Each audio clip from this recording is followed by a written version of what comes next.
It's real. We're live. Yep. How's it going? It's been a long time, man. This is the CHRILLCAST. Yeah, I see you've updated the background. It's pretty cool now, pretty slick. Well, not the mustard we've moved yellow. from the basement to the bar.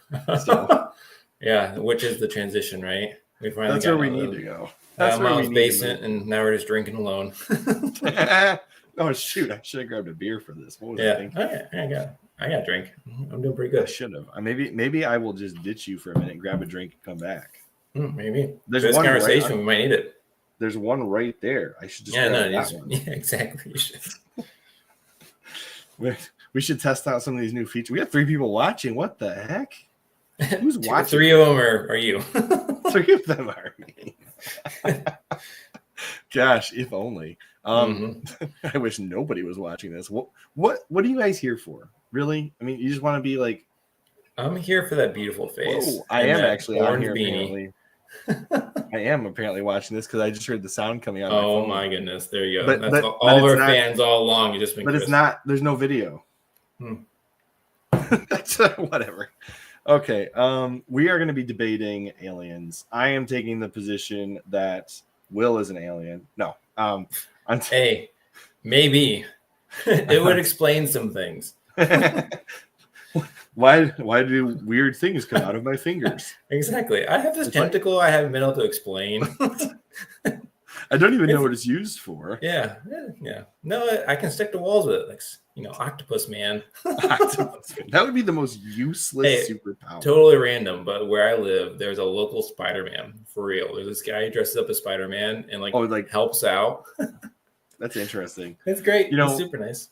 Vigilantism probably doesn't mean a good thing for society. I mean, I'm not saying vigilantism. He is not beating anyone up. He is a stick thin. He just helps with directions and making people feel better. The only time I had a person dressed up in a costume help me find something, it was a clown. Oh no! Yeah, helping you into the sewers is what's happening. No, it's Canada. We all float down here, Chris. It was Canada, and he was helping me to find the Red Green Show. That's even worse. It's a Canadian clown. You want some maple syrup, eh? What? What did you say? Want some maple syrup, eh? The hell, Canadian clown. That's a new level of nightmare. What was that? That's a new level of nightmare. I mean, he even got out of a car the size of a Furby. So there's no way he should have been driving that car. So, no, I'm taking the position that there is zero evidence supporting the existence of aliens. Okay. Well, what and position? My position is that basically Chris says that they can't be aliens. I'm saying that there could be. But are you? I guess a lack of evidence is not evidence in itself. So, but a lack of evidence the other direction is not proof that there is a possibility. You can use mathematics and statistics. You can use mathematics for both ways with this one. Like I've seen the math. I don't know. I've seen it. There's a lot of math out there. Like the same math used to prove there could be is the same math I've seen. Yeah, well, it doesn't prove anything, but the math is that it's statistically possible. Statistically, huh? Well, why don't you roll through your hypothesis here? That's pretty much it. So we have yet to find an edge of the universe. It's essentially infinite. There's probably an edge to it, but we don't know where it is. And which means there's billions of planets, billions of star systems and solar systems. The idea that there's only one planet within that infinite system that can sustain some kind of life. That's another thing. So Chris always gets hung up on the intelligent life part, but I was like, anything. Bacteria, that could also be a form of life, obviously. So it could be an alien. And the idea that... maybe I should say, definitely my argument is against intelligent life, flat out. Define intelligent life. I guess I think that's going to be an interesting parameter that we have to set. You know what? We're going to end up debating the whales again, aren't we? That's where I want to go with this. This is going to be great. Let's long go. And thanks for all the fish. Yes. Oh, man. The babblefish. The babblefish in Hitchhiker's Guide to the Galaxy is one of my favorite scenes in any book I've ever read. It's one of the stupidest things logically ever, like stepping No, through I it. love it so much because it. That's on my reading list, by the way. Oh man, I love that scene because it's just Wait, so out of doesn't left he? field. Is the logic like they say, we proved God exists, therefore God doesn't, or something stupid like that? No, you read the whole quote before. It's so funny. The whole book is funny. Okay, so it's a satire. I understand that it's a satire. That's why I'm But willing to basically, the read idea it is that in spite of all you that. can't prove God; it's a belief. And then, but this babblefish, you stick it in your ear, and you can suddenly understand all alien languages. And it's like there's no reason for this to exist other than God trying to make it so we can talk to other species. So by this fish existing, you prove God, and then but by proving God, you disprove him because he's only a belief. And God's like, oh, that's a that's a good point, and he like pops out of existence. Oh, It's a ridiculous logical fallacy. Is what it is. It is, yeah. It's like the loop of belief gets destroyed by this one logic loop. Mm-hmm. Yeah. All right, define intelligent life from your perspective. All right, so in my mind, for the same reason that artificial intelligence is not intelligent, period, there is no other such thing that is intelligent, because intelligence can only come from a supreme being, albeit would be God. Okay, but what if he gives it something else?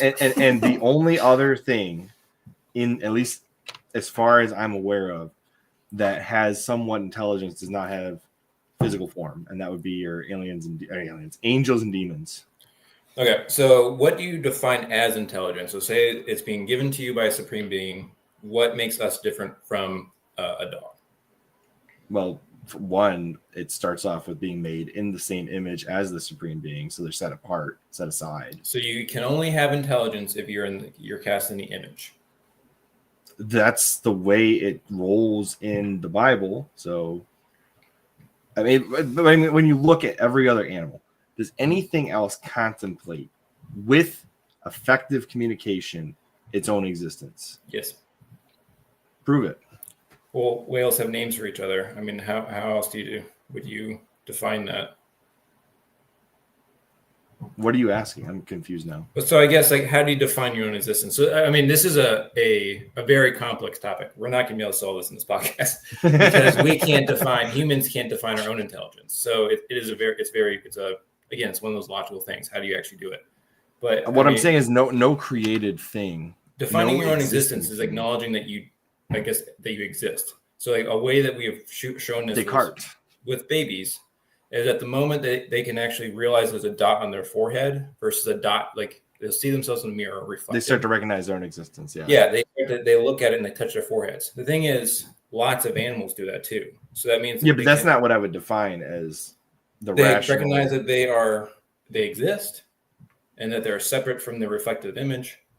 Well, yes, but that doesn't. I mean, that's still, those are animal characteristics. Those aren't. What about an animal that names another animal and they can call each other?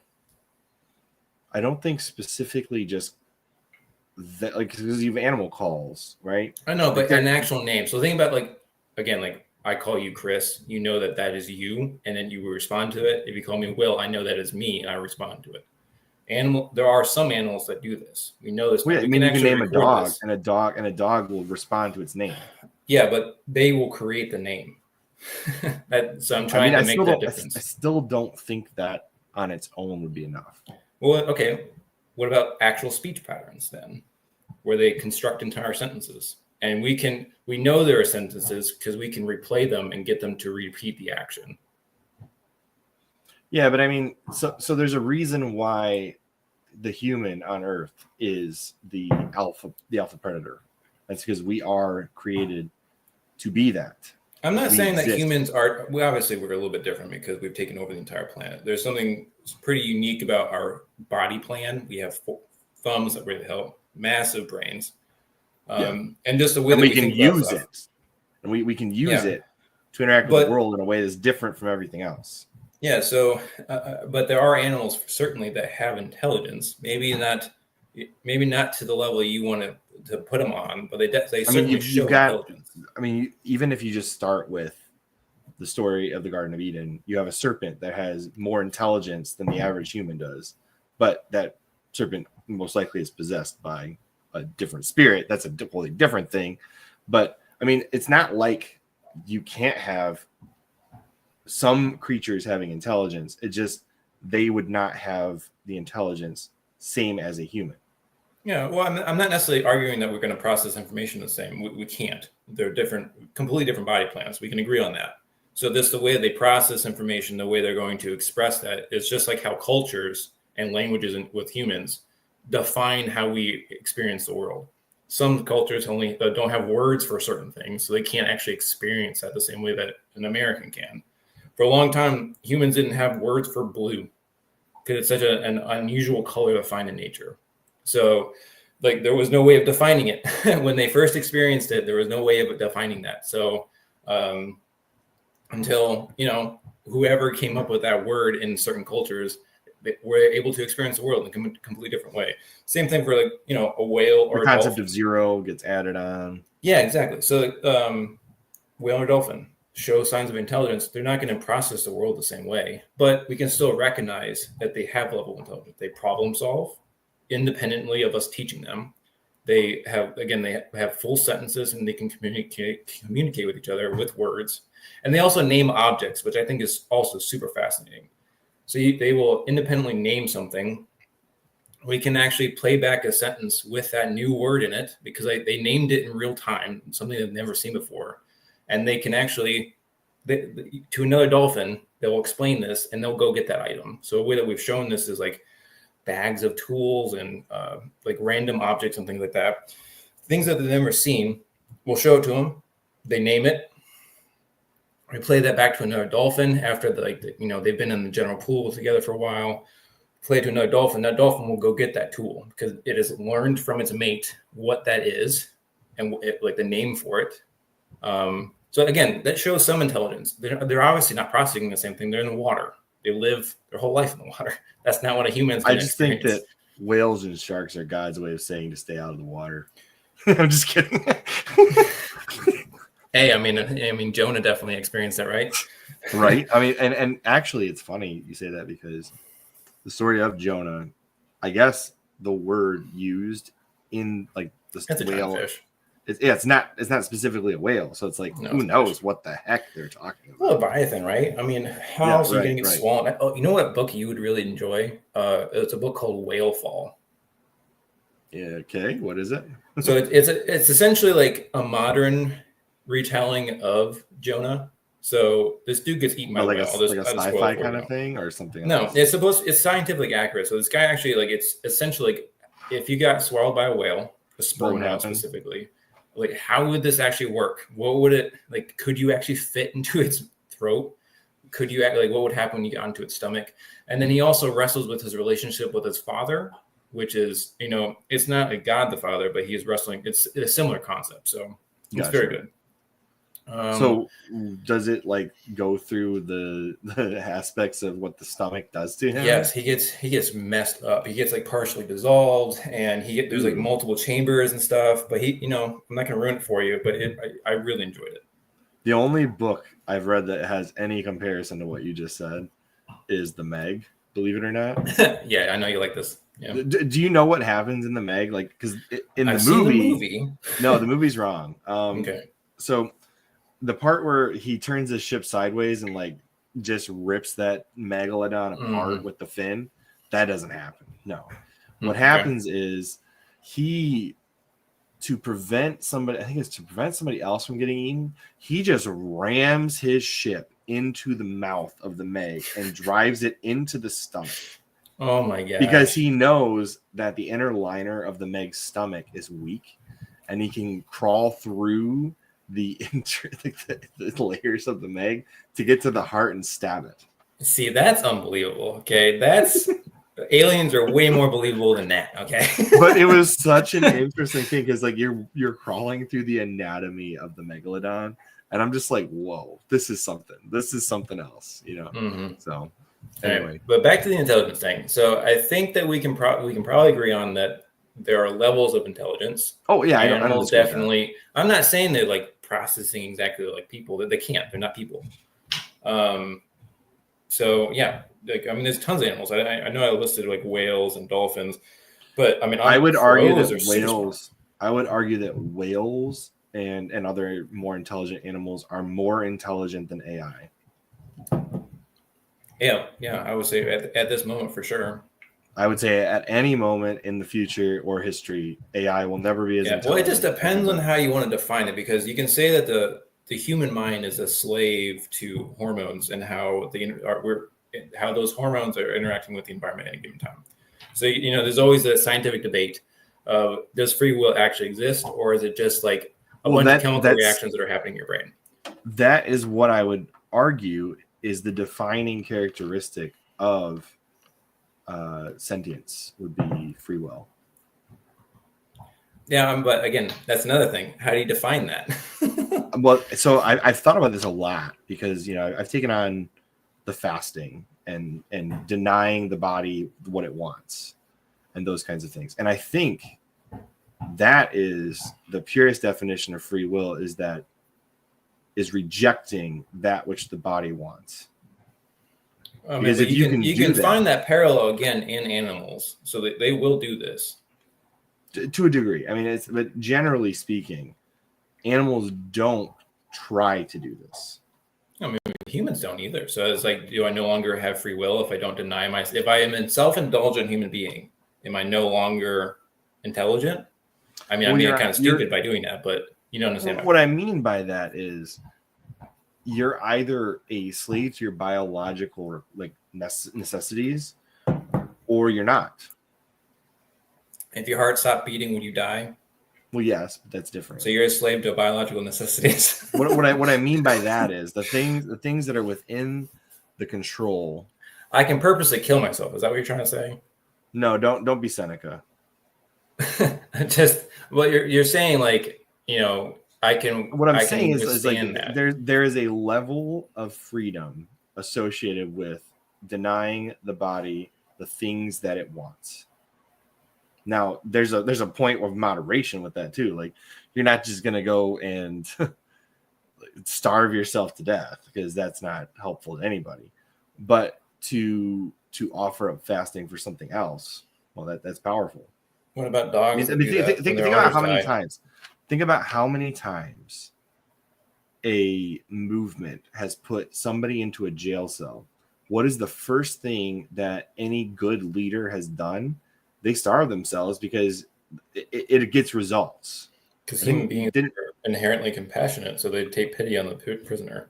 Exactly. It's a huge, I guess it's the most evidential aspect you could point to and say that person is not a slave.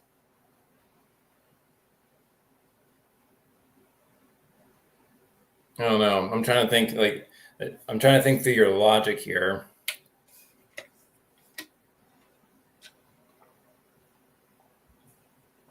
I mean, it is a slave because they're just going to die. It's the same if they don't get help.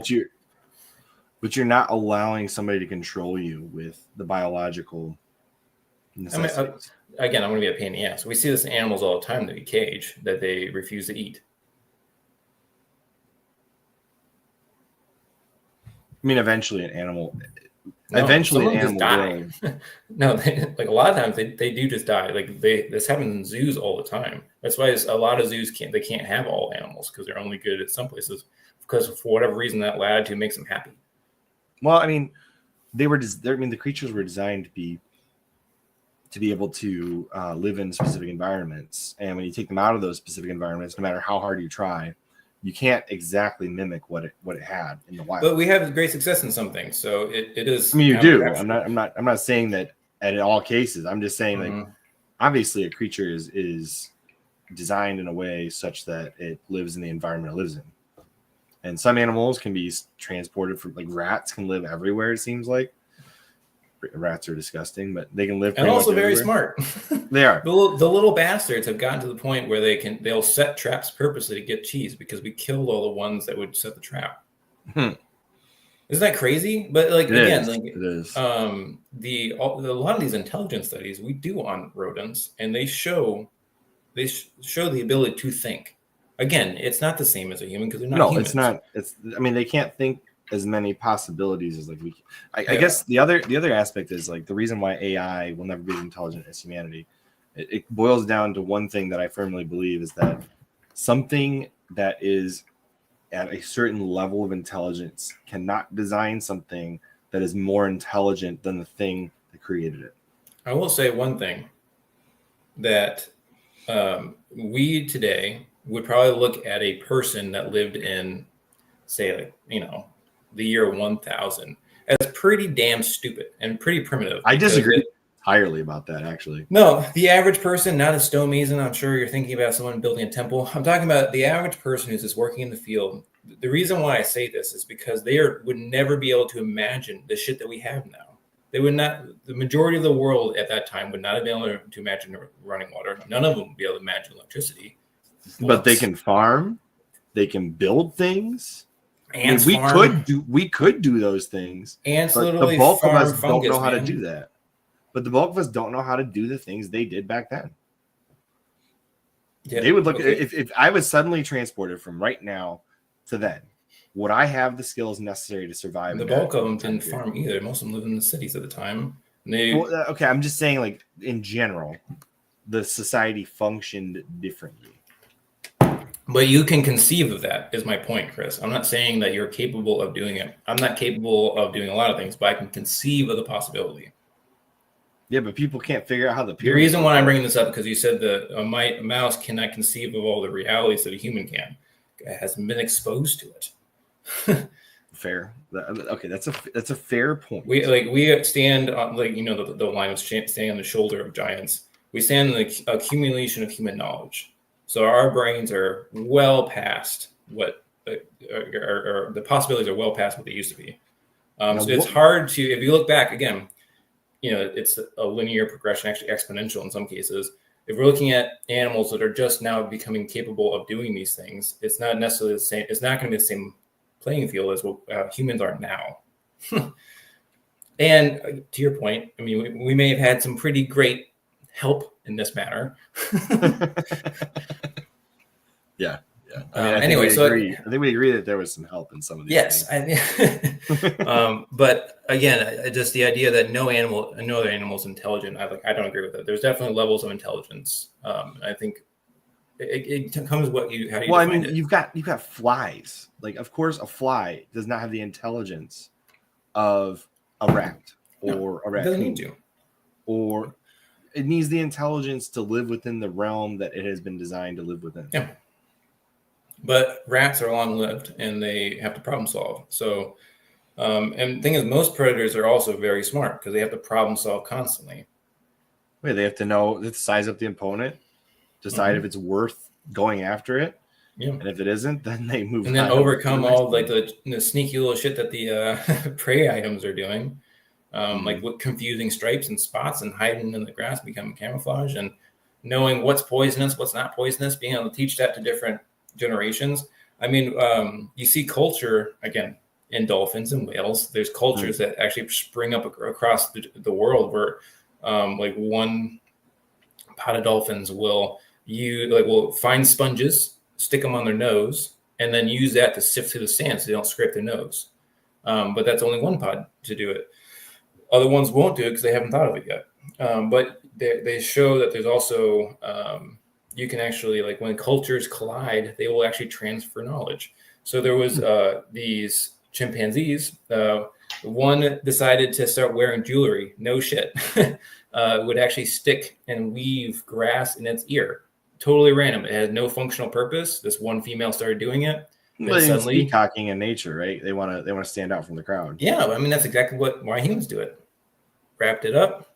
She's the only one doing it. Suddenly, another female did it, and then the whole pod did it. And now, that they've interacted with other groups, I forget what the group. But I would not argue that adaptations or characteristics like that would put them on the same level as a human. That shows some serious thought, Chris. What was that? That shows some serious thought. That's not a functional tool. And they also use tools and hunt. I'm not saying that animals can't do that, but I don't think that eventually leads to Planet of the Apes.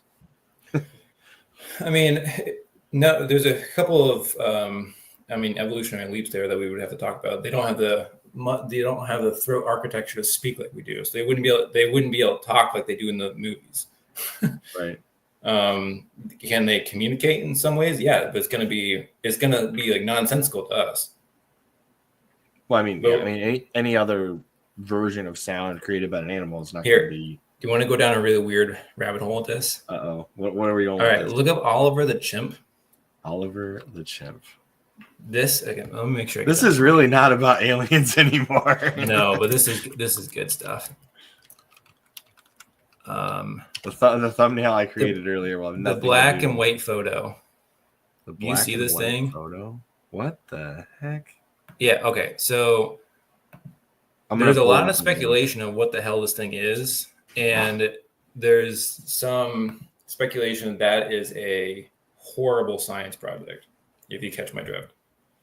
It's a combination of human and it's gross.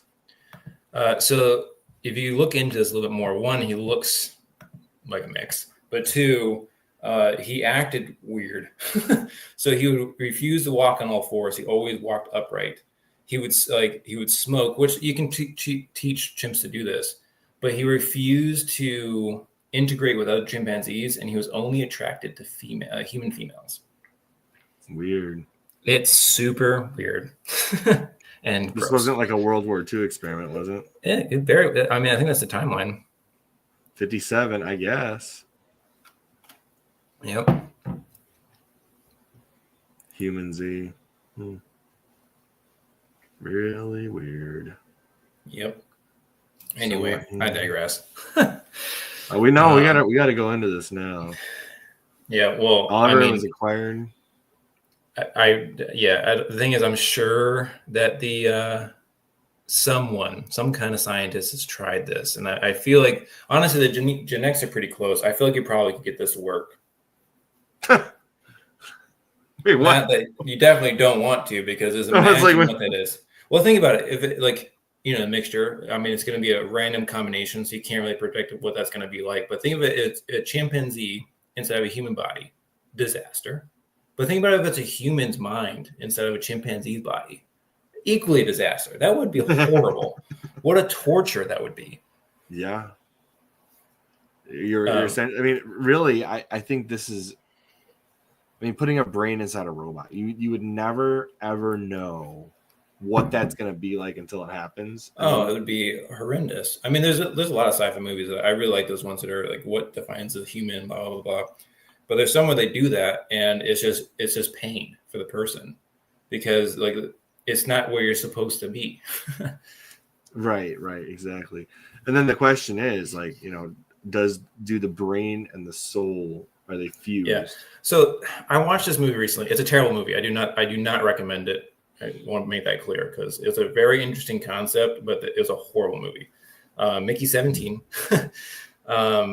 But the idea is this guy signs up for this program where every time, like, he basically is signing up to be a lab rat. They keep killing him and then reprinting him, but they download his memories. And then at some point, there's two of them because there's basically a mistake, and they allow one doesn't die when they thought he did, and there's two of them.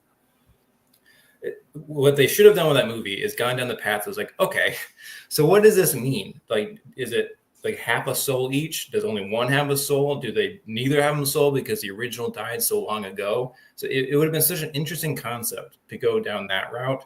They went this like weird political, like anti-certain president that's president right now. It was very weird. Of course. But yeah, no, that would have been a super interesting concept to explore. Yeah, I mean, any of these types of concepts, the human body is intended to be what it is, and anytime somebody tries to mess with that, it goes horribly wrong. Yeah, I mean, we have gotten bigger because we have better nutrition. We can always enhance ourselves in certain ways. Yeah, but I mean, when you try to inherently change what it is that is human, like. Take those glasses from you, Chris. You're not allowed to see anymore. But that doesn't physically change. No, you'd get eaten.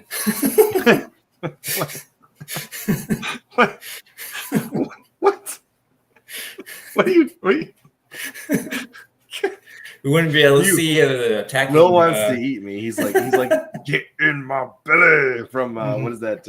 Austin Powers. Oh yeah, one of my favorite movies. Gosh. They're so dumb, but I love them anyway. Well, you know what's funny is the redheaded dude in that movie, I used to mix up with Baron Harkonnen in the 1980s Dune movie because they're like the same looking. Yes, thing. I can see it. Yeah. And so I thought growing up for the longest time that the "get in my belly" quote was in Dune. Okay. So here I am associating to the Baron spice. Harkonnen. Here I am associating Baron Harkonnen with get in my belly. I was like, what? What the heck? Oh man. All right. So I will say, so like some things I like, obviously there's problem solving and everything like that, but some of the things that mark like really like higher intelligence, let's go ahead and define not just intelligence, but higher intelligence, is understanding death. And like when you're presented with death, understanding what's happening to you and what you're going to leave behind. That's hard to quantify in animals. There are some that seem to do it, that there was a remorse, there's sadness, and then also the animals around them will mourn that loss. So I think that's a pretty high intelligence. Like elephants will do this. They actually will bury their dead, and then visit them, which is crazy to me. But another one is jokes. Actually, like being comedic and making fun of themselves or pulling a prank or something. Again, not every animal that shows some kind of problem-solving skill can do this, but there are definitely some that do. I would argue that it definitely has to do with religion. The irrational, right? Religion is inherently something that a scientist would describe as irrational, generally speaking. I mean, I am a scientist. I would say that certain aspects are. I realize that like I don't speak for every scientist, obviously. What I'm saying is like there's definitely aspects I would find it's irrational not to think that there's something else going on. Well, I guess what I mean, maybe not irrational, but it's like maybe illogical. I don't know. It's like the thing that you can define it, maybe, but it's well, this is the reason why like science shouldn't really enter into this conversation with religion, because the whole like science is not built to handle something like that because it defies the laws of physics. But at the same time, science and religion need to work hand in hand. Oh yeah, they answer different questions.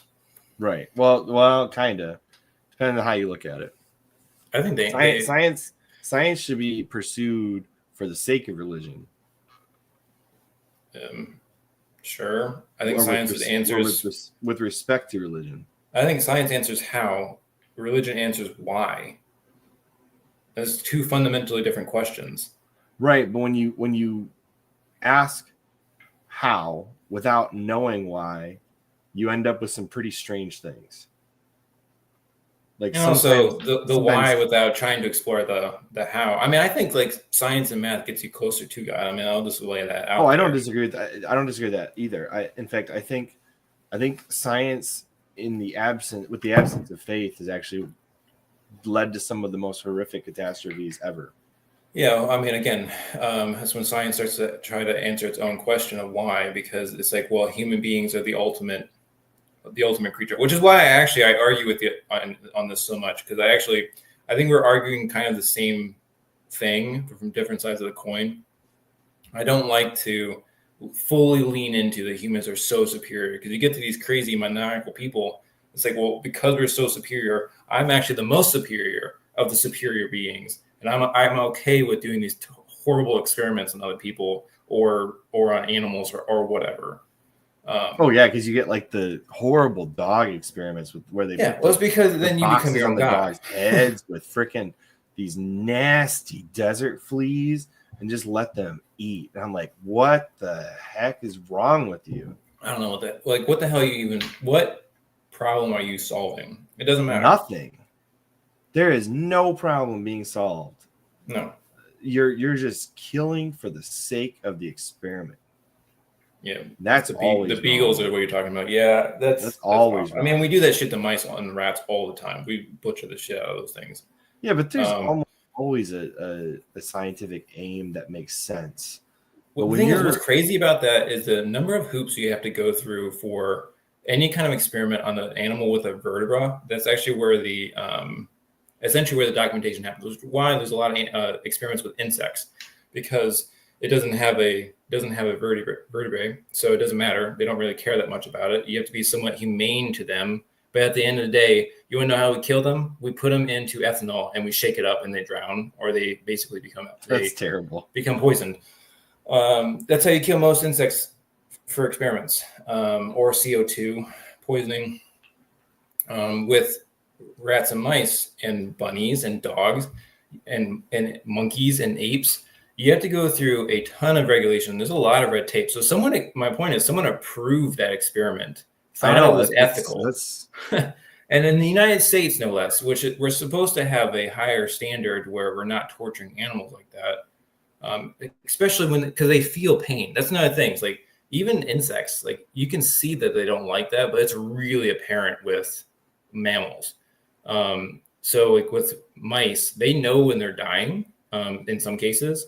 And if you like, I can maybe show you videos of this, Chris, because I've actually been in labs that have done this. But they will actually huddle if they're together and hold paws basically as you're pumping CO2 into the chamber, and they slowly die. Well, I do think that animals are inherently companionable. I do. I really do. I think there's a reason why when you do. Why would you have? I mean, other than reproduction, why would you have 2 by 2 going onto the ark in the Bible if that didn't matter, right? Like animals need companionship. And if you're a lion, you need more than one companion. And what's even funnier is like the 2 by 2 thing, and that's totally like that's not even what it says. It says like you take 6 of this and whatever. Well, it's like animals of each kind or something like that, right? I don't remember how it's worded. It's like for this type of animal, take this many, and for this type of animal, yeah. Anyways. Yeah, but the fish weren't included, which is why they're weird. They just this God's like these guys just stay in the water, forget it. Yeah, and then the unicorns became narwhals. And then narwhals. I actually have made this point before. It's like, who gives a shit about a unicorn? We have literally like unicorn whales. That's way cooler. Okay, those things are gnarly. And besides that, we had the weird Siberian horse thing. Yeah, that's true. Or like I like the shirts that rhinoceroses are just fat unicorns. Anyway, I think there's a lot of credence to be laid towards the idea that dinosaurs and dragons are inherently the same thing. I have a hard time believing that a dinosaur is going to be able to eject flames. Oh, that's not what I'm saying. I'm saying that the legends of dragons. Oh, absolutely. Really I'm fully signed on board for this, that they found some skeletons or some fossils and like, holy crap. I mean, that's kind of the theory behind Cyclops too. It wouldn't even shock me if we just have the timeline wrong and there are some level of creature that was existing, because not all bones fossilize. Oh, most don't. So if somehow there were a big creature that resembled or was similar to a dinosaur at the time when humans were around, first off, humans are just going to try and kill it, like just flat out. There's no way you're going to let that thing be near your village. So humans are going to find a way to kill it, and it won't be fossilized. All right. So if there ever timeline would be way off, but I do believe that our current timeline with human origin is off. I don't think it's off by 60 million years, but I do think it's off by quite a bit.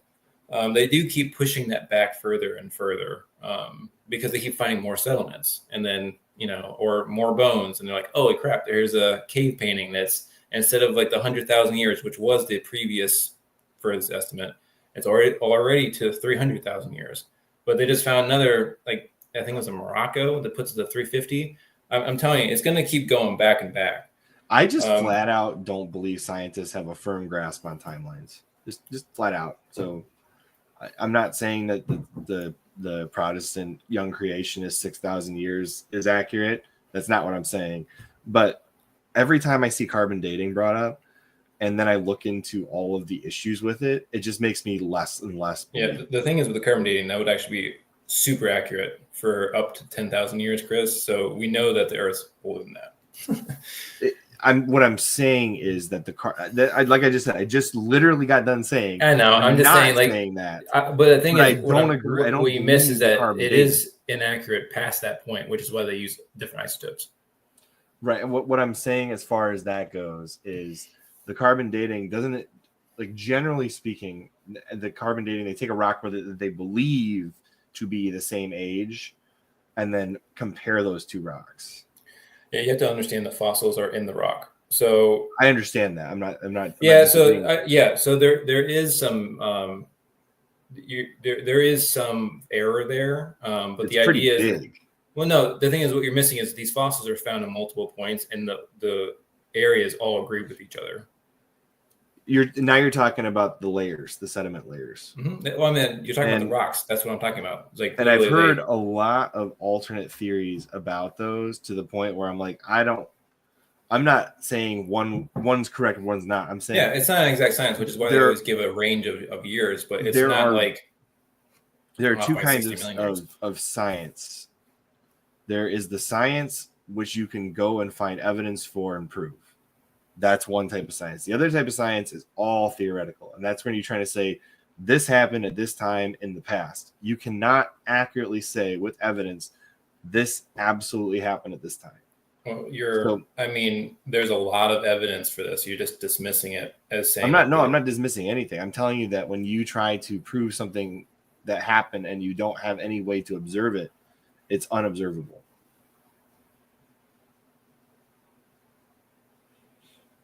We can take recorded history and we can easily say this happened here to a pretty accurate number. So the only way that something can be accurate is if another person saw it, is what you're telling me. There's observable science and there's not observable science. Those are two different things. They're entirely different because you have to make assumptions. That literally is the foundation of every science, man, that you're now dismissing.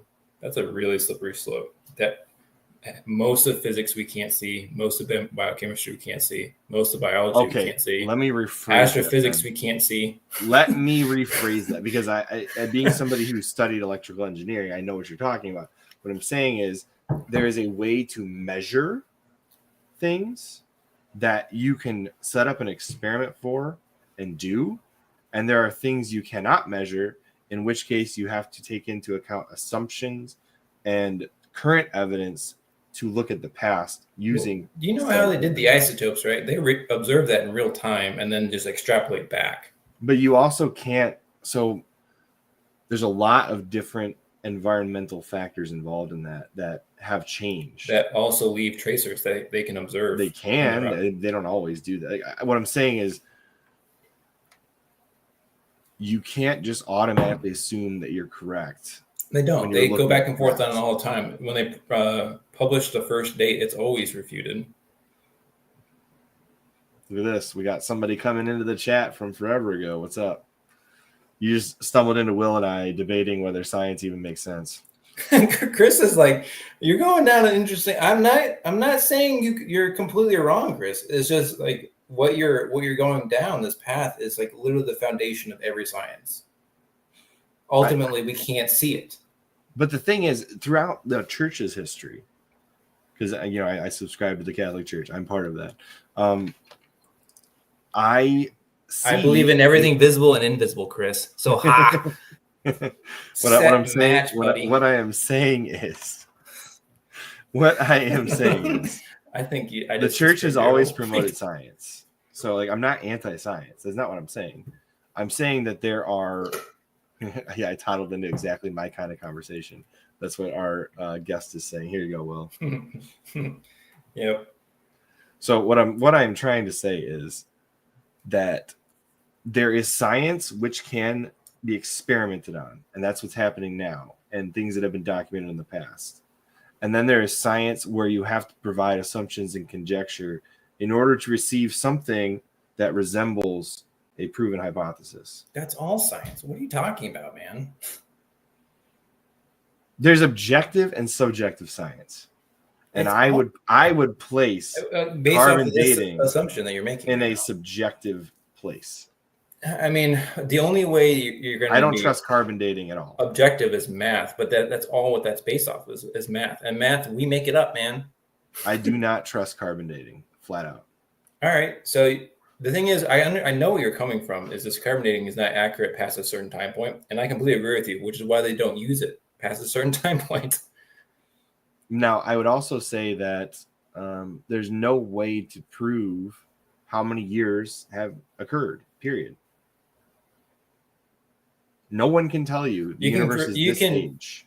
You can go, well, so you again, can try, you can give it a shot. Like who's going to tell you what's true? How are you define this? Because the way they're doing this is observable science. So they're going off of the like radioactive decay. They're going off of not carbon dating. They're going off of radioactive decay in the like actually in the universe. The light shifting and how fast the universe is expanding. I'm gonna pull something up and we'll see what you think of it. All right, bring this up. Let's go. Carbon. And to your point though, we can't go past the oldest rocks that we have, which is about 4 billion years old. So the Earth could be way older than that, I suppose. But all the rocks have been recycled, so we wouldn't be able to observe it in the way that you want to. That's an interesting thought process. I'll pull it up while I'm pulling something up. It says we may have. I totally agree with you. I'm trying to whittle down Chris's argument here that he says that there is objective and subjective science, but the way he's defining it is everything is subjective. I would not argue everything's subjective. All right, so here we go. I guess what is it? Inaccuracies in radiocarbon dating. All right, so where does it actually tell me this? Where's the abstract? Come on. Do a real science paper here. Okay, let's see. Never mind. This is a terrible one to try and use because I have to actually read things. Forget that. Yeah, you have to read the study, Chris. Just read the abstract. That's where all the good stuff is. All right, let's see here. Institution for Creation Research. That's a great resource to prove this to Will. Absolutely. Silicon Republic. Fine, we'll check this. Oh, man. Let's see. What does it say? Carbon dating accuracy called into question after major flaw of discovery. Of course, it leads with the line. It doesn't tell you what they're saying. Deemed the gold standard of archaeology, the method was developed in the late 1940s based on the idea that radiocarbon, carbon-14, is being constantly created in the atmosphere by cosmic rays, which then combine with atmospheric oxygen to form CO2. Which is then incorporated into plants during photosynthesis. Do you agree with this so far? Yep. Okay. It says when the plant or the animal that consumed the foliage dies, it stops exchanging carbon with the environment. From there on, it is simply a case of measuring how much carbon-14 has been emitted given its age. New research conducted by Cornell could be about to throw the field of archaeology on its head with the claim that there could be a number of inaccuracies in commonly accepted carbon dating standards. If this is true, then many of our established historical timelines are thrown into question. All right, let's see here. Standards too simplified. This is because pre-modern carbon-14 chronologies rely on standardized northern and southern hemisphere calibration curves to determine specific dates and are based on the assumption that carbon-14 levels are similar and stable across both hemispheres. However, atmospheric measurements from the last 50 years show varying carbon-14 levels throughout. Additionally, we know plants grow at different times in different parts. And to test this oversight, the researchers measured a series of carbon-14 ages in southern Jordan tree rings, calculated as being from between 1610 and 1940. Sure enough, it showed the plant material in southern Levant showed an average carbon offset of about 19 years compared with the northern hemisphere standard calibration curve. Yeah, so I said, off by 2 decades, which is within. But we're also only talking about a period 300 to 400 years ago. Yeah, but it's within the tree. So it's within the sample. Also, they only do carbon dating up to 50,000 years, which I already explained. So they already know that this is very limited, which is why they also do other isotopes now. Right. I guess the whole thought process is that somehow we claim we can believe the exact number of years back. No one says this, Chris. That's why it gives a huge range. It's never like it was born in, BC. I'm not saying that either, Will. I'm saying that where do you get millions of years? Because that's the decay, right? That they're extrapolating. I'm not. The thing And is, then, and then, I'm and then not they're an making expert on this, Chris. the But claim is made that scientists have been able to prove that it rained for like 100 straight years or something insane during the dinosaurs. yep, because they find the water. And a creationist will say that's Noah's flood. I'm not agreeing with them on that. I'm just saying that's what they. I've seen it. I've literally seen a creationist. Yeah, but try the to only argue problem with that is that water wasn't everywhere. it just like rained in pockets across. Yeah, is that the idea? Yeah. Anyway, we also I had don't an know. ice I shelf. love fossil history. And the thing is, there's massive gaps, which is why there's still such a debate about this. It's not an exact science. Anyone who studies this will tell you that. See, in my mind, the Earth could be any amount of time long as foundationally we agree who created it. Yeah, I don't disagree with you. And ultimately, we have to agree because it's something. But like what I said earlier is that, even say the methods are flawed and we're still like, we don't have the exact science down yet. The oldest rocks we can find are it's like 4 billion years on the Earth. The reason why you can't find older rocks is because they've been subsumed into the crust. So it could be much older than that. And we're going off of false logic to determine the rest of the age of the rest of the universe. Or what if the radioactive decay rates have changed significantly over the course of history? So it could be even older, is what you're telling me. Or even younger. Yeah, I don't think it would be. It's not going to be that order of magnitude. So it's not going to. We're not getting to 6,000 years. I don't think that's. I'm not that's saying six again. You're quoting me on something. I'm not saying that you said that. I'm just negating that argument. Yeah, You're not going to convince somebody who agrees with you, who disagrees with you, though. I'm just going to warn you. I don't understand the 6,000 years thing because I understand it's going off the genealogy that's laid out in the Old Testament, but those people lived all kinds of weird like time frames. They didn't live average. I've heard the arguments made. Like I've listened to enough podcasts making the argument because I was like, all right, convince me this isn't true. So I listened to a bunch of podcasts to see what they say.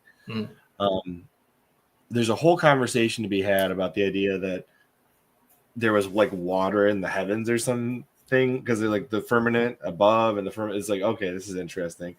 And I guess it all hinges on the idea that there was no rain until Noah's flood.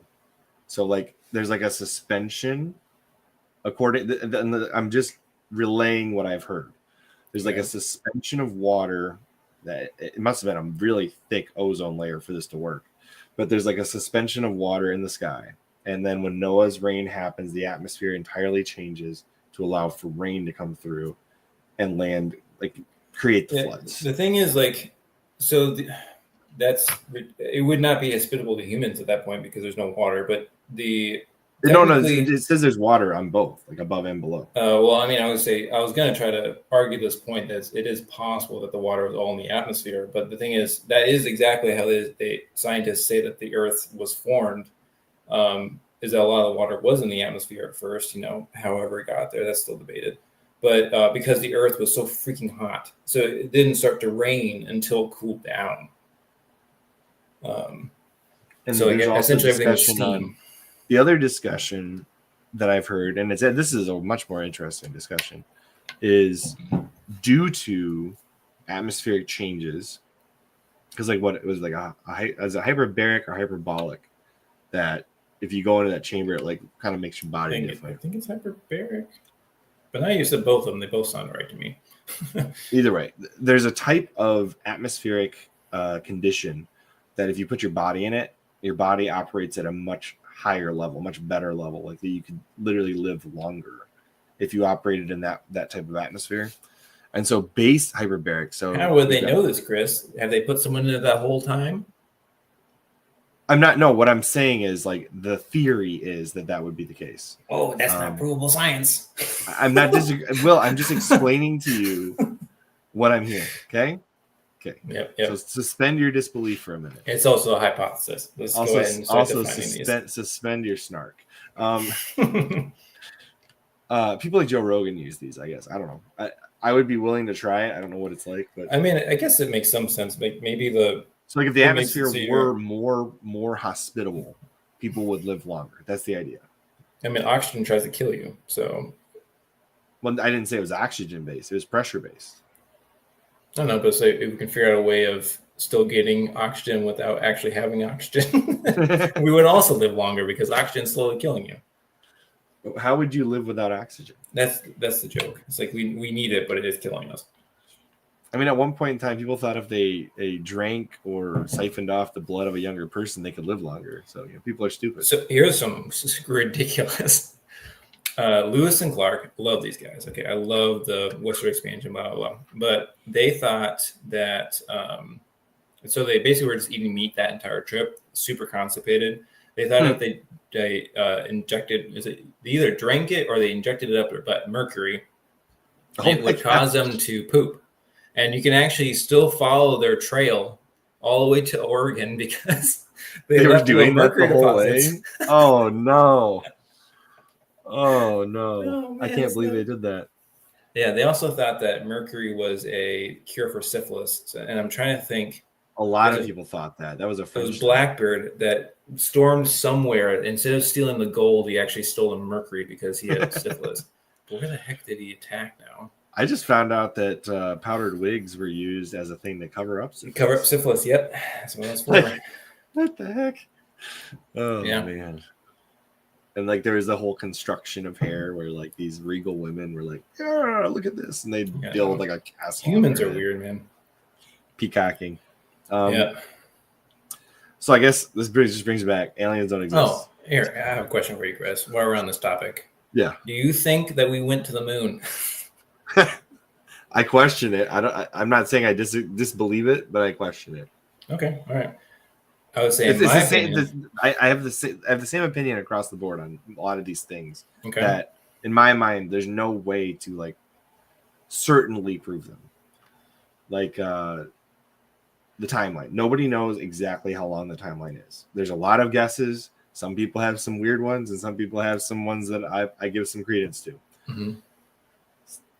Same with the moon. There's a lot of really weird theories about what happened, and there's a lot of theories that actually make sense. That I'm like, okay, I guess if that's true, then I don't know how we would have gotten to the moon, and how come we're not back there again? That's a really good question. Yeah, I mean, is the fact that we have moon rocks help with proving that we were there? I mean, the moon. I'm not. I don't know. I haven't seen one, so. I've seen them. Yeah, I've seen them in the Space Museum. So I guess so. Like, honestly, nobody said we didn't put things on the moon. Nobody said that. But whether we put people on the moon is a different story. Yeah. So I think we went. I think the bigger question you brought up is like, why did we stop going? Yeah. And I think that's a more interesting question. It's like, what do we find there? What's on the dark side of the moon? Exactly. What a fascinating, Actually, that is something physics people conundrum. Don't seem to know. I've talked to a bunch of people about this. Everybody's blown away. There is a side of the moon that you will never see unless you're on the moon. Yeah. That's where they have the Transformers. Isn't that what happened in that one movie? Yeah, Optimus is waiting there for Megatron. Oh, man. Oh, man. No, seriously, though, I think that's fascinating that we went and then stopped going. Or supposedly. Maybe we didn't stop going. I don't know. I think that's a really interesting rabbit hole. I think the quickest way to prove that we went to the moon would be to point to the American flag on it, because it should still be there. Yeah. If you can find that with a telescope and show it to Let's see. I'm gonna Google this. Google will know. Like I said, I'm not saying that we didn't. I'm just. Oh, look at this! I don't know. It was listening to me. I don't know anymore. That's what I'm saying. I've had enough things come true that I'm like, what the heck is actually true these days? It says apparently you can't see it, but that's just because we can't see that small of an object. Well, that's lame. Yeah, somebody's telescope has to be able to see it. No, I mean, I bet like a Hubble, obviously the Hubble telescope and stuff will be able to see it, but apparently then you have to believe in the Hubble. No, I'm just kidding. Just kidding. It's like we're definitely launching people into space, right? Because like you can see satellites. Well, the space station hangs in a spot. Like what was the thing that everybody argues about? It was like a belt. that if you get past that point, no, like there's a lot of very damaging things that can happen to the human.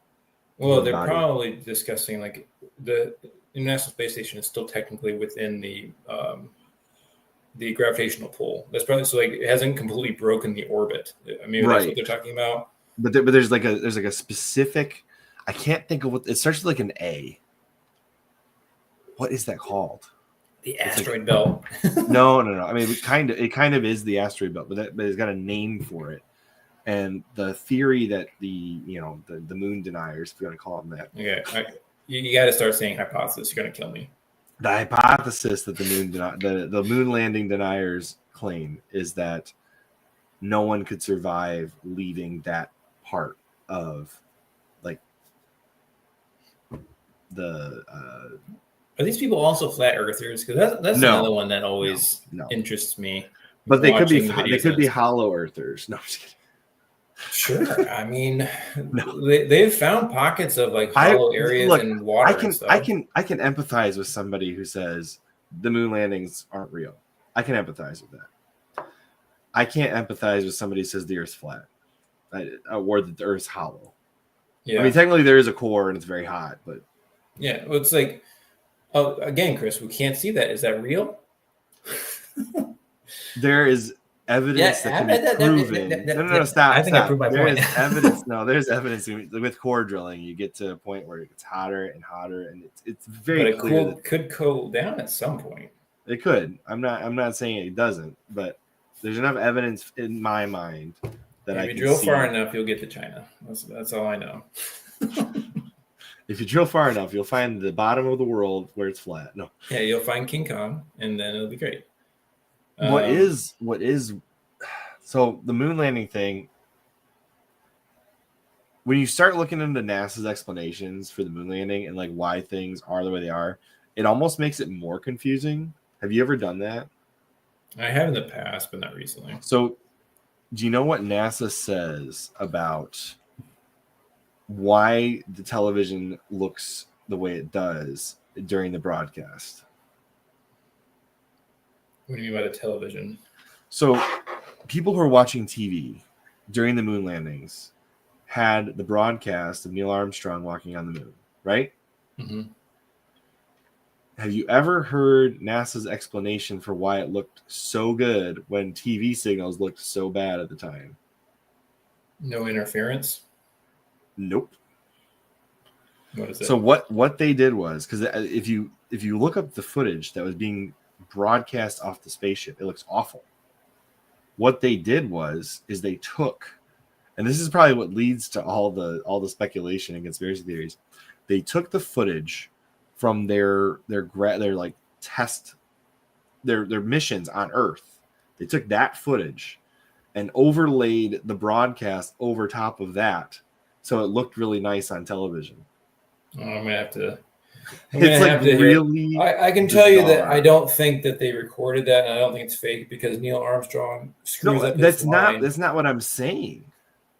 I'm saying that they took to make the broadcast look pretty. They took test footage and overlaid the broadcast on the test footage. How weird is that? I mean, that was a mistake on their part. Oh yeah, it's a huge mistake. But they couldn't get a signal to look good, so they just did that, I guess. That was the explanation on NASA's website. I mean, according to Google AI, it was not faked or created using test footage, and the images and videos were taken from live NASA transmissions. But let's see where they yanked this from. I'm gonna find it right now because I was shocked. I was like, really? Maybe I'm Mandela affecting myself. Yeah, this says another common claim is a lack of stars in the moon landing photo proves that the event was staged. However, the moon is super bright, which is why you wouldn't be able to see those. Yeah, because the moon has, I mean, on the non-dark side of the moon, you would be seeing straight sunlight because it doesn't have an ozone or an atmosphere. Or it might have. Does it have an atmosphere at all? It's very thin. Yeah. Okay, I so you still get some resistance, but it's not. It's why you get so much radiation if you were to go there. Yep. That's why they actually some of the I think some of the astronauts allegedly got cancer from that. I gotta say that Okay, so we faked it, let's say, US. How did we prevent everyone else from going? I don't know. That's the thing is like these national, like these international conspiracies is what gets Mhm. me. Is like we can't agree on anything. We're constantly bombing each other, and we can keep something like this a secret. Or like Trump's not like, guess what we did. Come on. Hold on, I'm trying to find where I got this off of a NASA website. Gosh dang it!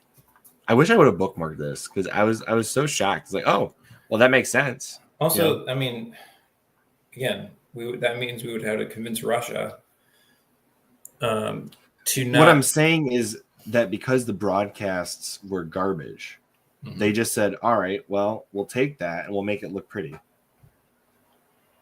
Should have left it looking like garbage. I agree that was a poor that was a poor choice. But that would explain why it looks so good on TV when the broadcast should have looked like garbage. All right, but you believe that we've sent at least objects in space?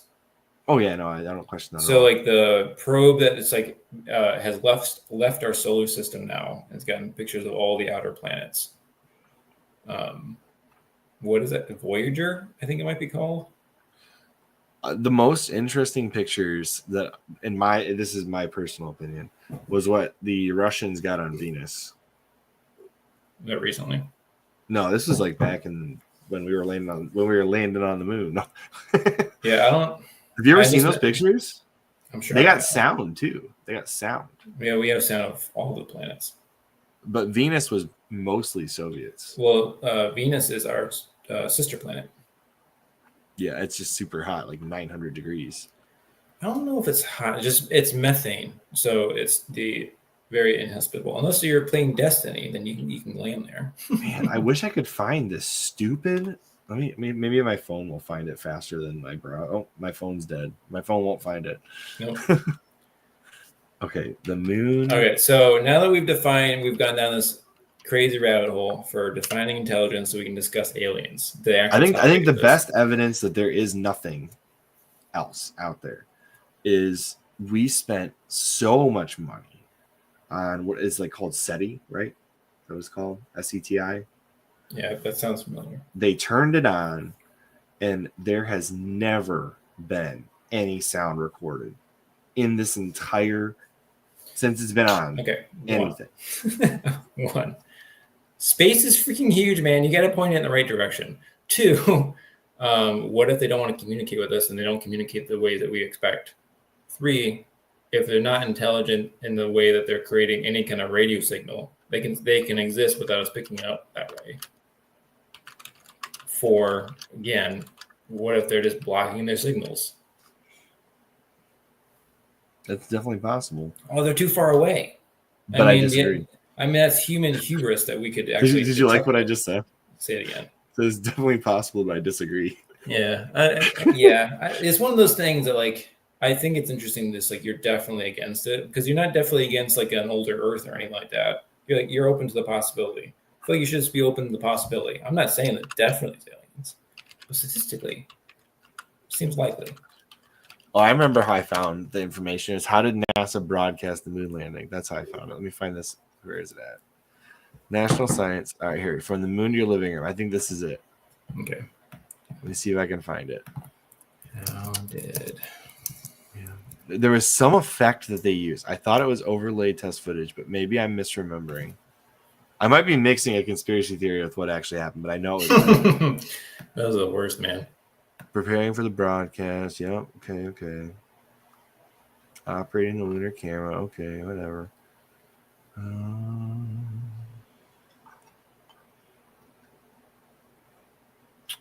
After landing on the moon. Oh, I'm not sharing it, am I? Mm-mm. All right, let's see. Oh, I see. They converted the video. Is that what you're talking about? Maybe that's what it was? Because the broadcast that they were filming was incompatible with the signals at the time, so they had to convert it. Yeah, there was conversion. This was done by playing back the slow scan video on a monitor and reading the image with a broadcast TV camera, a process that involved a magnetic video disc recorder. Yeah, but I thought there was something overlaid too. Let me see if I can find this. It was super interesting. I know I've seen like where people say like they could see the flag wave a little bit. Yeah, I don't buy that one. Whatever. You know, if you're in space and you can affect things by just moving, like Yeah, well, there's another one that's like there's dust and it's blowing away. That's obviously it's not real. It's like, but you know, there's not as much gravity, so he's probably just kicking up a dust cloud. oh man, I can't find. Let's see. Yeah, this isn't it, but this is similar. I mean, it basically just explains that they literally like it wasn't like they claimed it was live, but it wasn't because it's not. Yeah, it seems that there's definitely some Behind. steps because they couldn't actually get that signal back to Earth with the receivers that they had. Yeah, they had to do something post to make it broadcast correctly. I don't remember exactly what it was. There's something to do with flipping back around. Anyway, long story short, the video had to be edited in some way, shape, or form to be broadcasted, which lends to the conspiracy theorists. Like I said, I have way more sympathy for a moon landing conspiracy theorist than a freaking flat earther. Like Galileo is years ago, guys. Okay, we're not talking about in like people's current living lifetimes. There are people that were alive for the moon landing that are still alive today, versus Galileo is like, I don't even know how long ago that was. Yeah. But okay, will you at least allow for the possibility of unintelligent alien life? So here's the thing: like, things have escaped the Earth's atmosphere. So at the very least, I'm open to the idea that something has left Earth and is somewhere else. Okay, I mean, I guess I'm not going to argue the origin point because ultimately it comes from the same origin point. if we agree or disagree on Earth being the only place where life originated, I would not say it's impossible that something from Earth went somewhere else and is currently surviving somehow. Okay. Do you think there's life on the moon? If the Earth is as old as some scientists think it is, I'm not against the idea that a creature from Earth or the origin of life. Because here's the thing: at one point, there was nothing. There was no life in the galaxy, and then at some point, there was. Yeah. And scientists would agree with the that too. argument that people have is what led to that. Yeah. Yeah, because again, it's two different questions. It's the why and the how. So we all know that life exists because we exist, right? Do we though? we're actually the angels. Can you prove this that you are in fact are alive, Chris? Okay, if I don't exist, then this is a very, very, very strongly built fabrication of some sort, because yeah, it's possible. I live in the VR world. Anyway, I would say that the idea that something like you would have to change my entire foundation of the origin of the universe to change my opinion on aliens. Okay. So it would have to come from Earth, is what you're saying. Right, because mathematically and statistically, people say, like, "Oh, it's impossible that Earth even happened," because I'm not. Statistics can prove a lot of things. Yeah, it depends on how you read them. That's true. Because here's what scientists like to say, and I'm not saying that she's off base with what other scientists are saying. That's what other scientists are saying. Mm-hmm. But I would argue, for the same reason, that the statistical analysis points to Earth having life being so low in the galaxy of stars and planets and whatever, that the fact that Earth exists at all is statistically impossible. Yeah, but we've proven that it's not, clearly. And the thing is, there's, again, within an infinite universe, we don't know the boundaries. So, mathematically we can say it's infinite. the idea that there's only one of something is astronomically small. But it's also astronomically small that any such thing also exists. The thing is, I don't think we really think that anymore, because that was definitely like the argument for a long time until like, you would have to figure out where life came from in order to prove that there's other life in the galaxy. So if you don't have a definite starting point, how can you say, oh yeah, then this definitely happened somewhere else? Yeah, I mean, I guess, but the thing is, you would argue what that starting point is, because I bet you would say that it just popped up, right? I don't know. I know that it came from a supreme being God. Yeah, but are you saying like it just pops up, or are you actually going to, allow for the possibility of it developing into more complicated life forms? I'm not. It's a hard question because there are two aspects to look at, right? One, either God popped everything into beginning at like one time and remove humans from this. If that makes you uncomfortable. I'm saying everything. Everything I'm else. saying everything comes to being at like 7 days, snap a finger, whatever you want to say it is, or there's a slow developmental process for some reason. Because why would a supreme being need a slow developmental process? He doesn't. He can do it however he wants. He has to have time, though. I mean, we acknowledge we acknowledge that. So it wouldn't be slow to him necessarily. That's just how it is to us.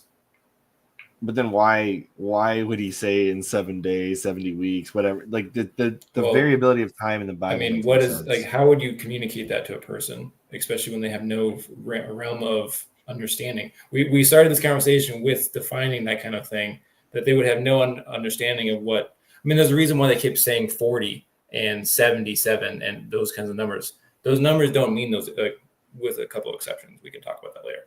But there's like they keep numbers. Can we at least agree? Can we at least agree that no aliens have ever visited or talked to Earth? Man, I don't know. That's the thing. Is my argument is easier than yours because it's just like it's possible. I'm not making. I think it's very clear that there have been no aliens ever to visit this planet. I don't know, man. I've seen Ancient Aliens on the History Channel. That guy with the crazy hair has convinced me. Yeah, sure. That guy is super smart. No, I just there's no proof at all that there's ever been. Yeah, I think you get uncomfortable with this because it kind of throws in like the human superiority and like what about us is cast in God's image at this if you acknowledge that an intelligent life form is visited. I just there's no evidence. What if we're supposed to evangelize them, Chris? Maybe that's the point. That's not actually something in the there's no. We're supposed to go forth and spread the gospel. No. You're totally imagine doing that intergalactically. You're totally That'd be pretty awesome if you think about it. Look, if anything were to ever populate on a planet, it would be humans somehow. I'm not saying that's. You're going the Star Trek route. I'm not saying it's impossible that humans could populate other planets. I'm not saying that at all. But I know that we currently definitely don't have the capabilities to do it. That is for sure. No, I will not be on that first trip. No, I wouldn't be on any trip, period. I'm just staying here. I would totally do it. I don't know if I'll be on the first trip. You couldn't. Seriously, if Claire was taken care of and I could be launched to Mars tomorrow. No, you wouldn't. I would consider it. No, you wouldn't. No. You do not understand my adventurous spirit, Chris. That would be so cool to claim another with planet. A return trip. Oh yeah, of course with a return trip. Okay. I'm picturing a trip that's one way. Oh no. If it's one way, I'm taking Claire with me. Yeah, I was gonna say there's no way. Which means I'm not gonna go because she doesn't want to go. But no, if it's a return trip, then yes, I would totally go. And okay, so I think we can agree that I would say it's unlikely that the moon landing was faked. Okay, yeah, unlikely. I would say it's unlikely. I'm not saying that I'm completely convinced, but I would say I'm in the unlikely camp. It's unlikely that they did that. But if it came out that it was faked, I mean, I wouldn't be surprised. I guess does that make sense? Yeah, It's the rest of it that would confuse the hell out of me. Well, yeah, it would be extremely confusing. Like, why? Like, why did we do this? Yeah, but I it's know like that we also, wanted how to. did you keep this a secret from it? The thing is, the Soviets That's had actually spies easier in than you would everything that think. we did. How would they keep that a secret? Because they would know. And why would they let us have a win? Especially like right now. Oh my gosh. Yeah, like I said, it would take a lot of unraveling to understand why. But I'm just saying I wouldn't be shocked. I would believe that we lived in a simulation if that came out. How do you know that we aren't Will? How do you know that we aren't Will? That's what I'm saying. Like I would be, okay, yeah, we clearly live in the Matrix. How do you know that we aren't Will? It's a good question, Chris. How do you know that you exist? It's like, the famous line, I think, therefore I am. But do you like my light effect? How do you know you're thinking? Yeah, like I said, I'm in the camp that it's unlikely anything like that on that scale could have been faked. But I am open to the possibility that if it did come out that it was, okay, I'm not shocked. It's like, okay, we've had so many lies in our face over the past, like, even my lifetime, that it's like, okay, whatever. It just proves like just how much of a skeptic I am at this point. And then I would ask if they were actually going to send people to the moon and be like, send me out. That's not that far. Look, depending on the health risks, I mean, that'd be kind of cool. But, there's also the Challenger explosion. So no, thank you. But think about it. You bring back a moon rock for your woman. Okay. That's like, you're just like awesome. The most fantastic macaroni penguin ever. Yeah, it's great. You make a ring out of an actual moon rock. Isn't that the penguin that likes to go bring the rocks back? The macaroni penguins. Okay. The rock hopper penguins is what you're thinking. Rock hoppers, yeah, whatever they're called. They got the weird yellow stuff on their face. They're adorable. They are, yeah. They stink really bad. Yeah, I mean, there you go. There's evidence for God existing. At least penguins are adorable.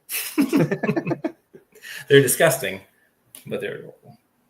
Okay, so let's just roll through the questions. Will, do you think that aliens exist? Definitely. I think it's a possibility. So you're like in the camp. The thing is, like, if you get into pure science, like, there's very few things, unless you get into the mathematics where they can, like, there's actual laws like physics and mathematics. Most of the time, it's not a definite. It's a strong possibility. So, what was my next question was going to be, because I asked you, do aliens definitely? Is it possible that aliens don't exist? And it sounds like you're saying it's possible. Yeah. All right, but you're thinking you're in the more likely they do camp. Yeah. And I'm in the definitely they don't camp. Yeah. Okay, then here's the next question for you, Will. Let's just say we're in the apocalypse. Do you think that angels and demons would appear to us as what aliens would appear like? I guess, how would aliens appear? Like unexplainable creatures, or what do you mean by that? Like in a spaceship? I don't think. So, for example, what do they see in the Bible? It's like freaking wheels of eyes and stuff. Yeah, well, those aren't angels. Those are celestial. Those are heavenly creatures, Chris. It's a completely different thing. I know it's like the biblically accurate angel. Yeah. Angels are actually like angels. Angels, I mean, are messengers. They are corporeal forms in the the celestial realm. Oh man, who describes that? What book is that in? Is it Daniel or no? It's not Daniel. Jeremiah. Ezra. I think it's Ezra. That is an acid trip of a section, but I wouldn't consider those, like, the way he describes that. I don't know what the hell's going on there. I would not describe that as an alien interaction. I know like the History Channel and some people are like, those are aliens. No, what I'm saying is, don't you think it would be pretty easy for something of a demonic nature to pretend to be aliens? I guess, but this the apocalypse. I don't think they give a crap anymore. Well, okay, fair enough. But let's say you are of that nature, and you wanted to convince people that you weren't. Wouldn't it be super simple to pretend to be? But isn't it kind of, if we're going down this route? So going down Christian mythology, I'm not in depth I don't have enough knowledge of the other religions and how their end days work. But I mean, the beast and the devil and stuff, they're pretty open about what they're doing. You get marked with the beast when you side with them and stuff. It's like I don't think they're not tricking anybody. I'm peeling back the layers of this. Okay. We're back out of apocalypse. I think how about this? I'll agree with your premise. If I was a person who lived in the 1500s, I'm seeing these things and they don't explain what they are. Maybe I would describe them as an alien creature. But the thing is, again, that frame of reference wouldn't have existed for them. So they probably I'm more so saying the easiest deception would be, okay, enough people want aliens to exist. So what form would you take to convince them that you're not something evil? A politician. You know what I'm saying, and you agree with me. It's like, I mean, I guess. But the thing is, like, I think it's a bad gambit because wouldn't you be more likely to try to blow up an alien than you would a demon? Well, I would, but think about it. Like, I mean, it would be so much. Honestly, I feel like if a demon to present itself, that'd be a way scarier threat because, like, the idea of an alien is like. But it's not trying to scare you. It's trying to gain your trust. Yeah, but the thing is, that's the whole point. I think we see an alien. If we like say a spaceship goes over NYC or something, you really don't think we're going to try to nuke that shit out of that immediately? I don't know. I think we're being primed for accepting it. I say I've heard this before, but honestly, it was funny. I've heard this from like people who believe in aliens more. Is that you're getting us used to the idea of weird anomalies of things landing and us kind of dismissing it. So when they actually do invade, it just happens. We wouldn't even know or pay attention. Well, I think that's a very similar strategy being employed by Hell's minions. Okay. I guess, yeah. I mean, if you want to go down that route, yeah, sure. I mean, sure. I don't know what they're doing. So anyway, my thought process is the easiest way to convince somebody you're not a threat is by becoming part of the culture. Right? Yeah. I mean, really. Yeah. Again, if I saw an alien, I think I'd be more likely to shoot the alien than if I saw a demon. Well, I'd probably be like, holy crap. I would shoot both. I don't know, man. I think there's a possibility I'll kill the one, but I'm pretty certain shooting the demon's not going to do anything. Well, you say a prayer, say whatever prayer is going to keep you safe, I guess. Yeah, like like taking the bullets and dipping it in holy water real fast. Speaking of which, did you know that there's like at least 6 different kinds of holy water? What? Yeah, there's a lot. Like I just learned this recently. Who comes up with this? How do they determine the 6 different types? Is it like the different... Well, it's a historical thing. It has to do with like at what point it's formed, like who's saying the prayers, et cetera, et cetera, et cetera. It's a long story. So are you telling me if I dip my bullets in the font at church, it's not going to necessarily be the right one to kill a demon? Well, they just carry different levels of efficacy. Why wouldn't you just do the one that's always the most potent? Because it's very difficult to get that, and it takes a lot of different. Let me look this up because I think you'll find this interesting. I think this is outside this discussion, though. It is, but I think you'll find it interesting. So I'm just going to pull it up real quick. I feel like they're holding out some kind of secret knowledge on me again. Well, for a long time, I think it was lady only had access to one type.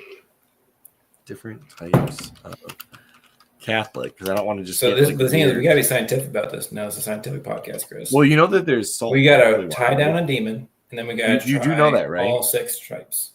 You do know that, right? What? That there is okay. There's 4 listed by the AI, but let's see here. Old Right Water. That's a new one. I haven't heard of that one.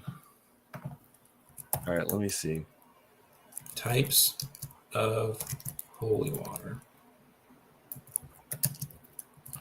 Gregorian water, Benedicto Maris water, Blessing of the Sea. Interesting. That I wish it was just like literally. Okay, so it says there's 4 types, but people also make distinctions between stuff done in the Latin. It's just used for different purposes. It's not necessarily different. Well, there. So exorcist priests will say that some have more efficacy than others when trying to, remove a demon. Like I'm not an exorcist. I have no idea. Just saying what I've said, what I've heard. I know I would totally regret this, but I want to attend one of those. You want to attend an exorcism? Is that what you just said? I know I would regret that immediately. Well, yeah, you would. Yeah, all of us would But- regret that. Will we but- lose? No, I'm just kidding. It's one of those things. Like, again, I'm a scientist. It's scientific curiosity to explore the, what you can't explain, and to prove if something's actually real or not. So, I mean, there's that curiosity there. No, that's not it. Of wanting to attend. Dang it. Okay, wait. Wikipedia. Watch. Wikipedia's probably got it. Watch. They'll actually have the types in here, I bet. Let's see. Now, question, Chris. So I've been to the Vatican. I accidentally went in this procession of nuns to this back room where they were praying, and I dipped the rosaries that I made while I was there in their font. Was that extra special? Wait, what was it? There was a font that was not in the main part of the Vatican, but was actually off to the side where these nuns were praying behind some curtains. Is that extra special? It's probably some kind of a either monk chant or Benedictine type of thing. They were really cool about it. I clearly wasn't supposed to be there. So so there used to be different kinds of liturgies. Did you know that before Vatican II, like each different fraternal order had their own version of the Mass? It's like the Dominicans had one. I'm not surprised by that because I know the Dominicans and the Franciscans don't really get along to this day. Well, the Franciscan version of the liturgy is basically what was adopted by Rome, especially when it comes to like the divine Francis office. was the best. So clearly, that's why we have now Pope Francis. Yeah. Anyway. Let me see here. Ask Father. Different kinds of. So this one has the best explanation, but essentially, question, will this also kill an alien? Are they a demon? Are they possessed? I mean, maybe, according to your hypothesis. So can I use this on a demon / an alien? I would. That would rule out one possibility. All right, but the only way this would work, though, is like if I throw the holy water first before shooting it, because just shooting it, maybe it's just a bullet doing it. Yeah, don't. So the army needs to be equipped with holy water as well, is what you're saying. Yeah. I mean, it's slightly facetious, but also, I mean, if this is about to go. If you're in the apocalypse, you're going to want some holy water, okay? At the very least, that has been blessed and given the, because when, I don't think people realize this, but like in a lot of sacramental creation, the idea is that the priests are acting in the place of Jesus in those instances, right? Like that's the whole idea. Like for the confessional, we're acting in the place of Jesus. That's what they say. Yeah, in persona Christi, that is correct. I'm glad you used the Latin. Good job. But like sacramentals, I mean, the same idea is actually presented in the Gospels. Like, what does Jesus heal somebody's eyes with? Straight up mud. He rubs it in somebody's eye, and suddenly they can see. That would be like that'd be like a version of a sacramental, though. It's something used in a, I guess, non-standard way, but to do something else. That would be a sacramental of sorts. So, and since you can take the salt of the earth and put it in water and then bless it to make it holy, the priest is acting in persona Christi to create a sacramental. That's the idea. Yeah, I mean, I get the concept. So, anyway, so if you believe all that, then obviously the holy water's efficacy is based on your belief and the belief of the person who created it. Do you have to believe it for it to work? I would imagine you'd have to, because how would it work if you don't have a belief? When Peter was able to walk on water until he realized he was walking on water and no longer believed, fell in the water briefly from doubt. So, I mean, I feel like that opens another can of worms, though, because then it's no longer really the holy water; it's your own belief in it. Well, it's your belief, and it's the belief that, because like, there's two elements, right? There's the element that is Christianity true. Okay, if that's the case, sure. Then, and then, do you believe in it? Could I achieve the same effect if I like started beating it with the Bible? Beating who with the Bible? The demon or whatever. I mean, or alien. I don't know. I forgot what we're talking about. You're saying if I took the word of God and started beating it over the head of the demon? Yeah. I mean, maybe. I don't know. I mean, nobody's ever tried that. I think the problem you run into though is like that you're taking a physical item, not necessarily. I mean, maybe your Bible's blessed, and then maybe that would make it all okay. But it's the word of God. Does it have to be blessed? Well, I mean, I don't know. I've never tried it, so you be the first to try it. It's a good question, right? No, I mean, we gotta try it now. We gotta be scientific. We gotta. Did you know? Okay, so I just heard. I know this has nothing to do with what we're talking about, although it kind of does. It kind of does. In the Gospel, the Old Testament with Jeremiah, right? Mm-hmm. There are portions where it says the word of the Lord came to Jeremiah. The question is that literally the word of God, like say the word made flesh in the New Testament, or is that like some corporeal being? Let's talk about this at a different time, because I have a lot of thoughts on the word coming at multiple times. It is interesting, isn't it? Yeah, I think that it has. I guess it depends on how you want to word that, because I don't know if necessarily it's the same. Again, this is like clearly it's not really deep religious conversation. We're talking about aliens. Yeah, I know. Well, but it is a non-human entity approaching a person. Yeah. Which would fit the definition, like the straight definition of an alien. No, because an alien would have to be. Well, we're talking about extraterrestrial aliens, so something that's not of the Earth. That's different. Yeah, extraterrestrial would be different than just straight. An alien is just not of your country, right? Yeah, fair enough. So I mean, they call each other aliens all the time in the Bible. Actually, I guess aliens exist then. Well, yeah, exactly. That's right. If you want to bring the definition down to that, then yes, I guess aliens would be real. They're in our country. Yeah, that's how they used to use a term, and then they're like, what if there's something that didn't live on Earth? Like, what would we call that? It's like, well, we have a word sort of for that.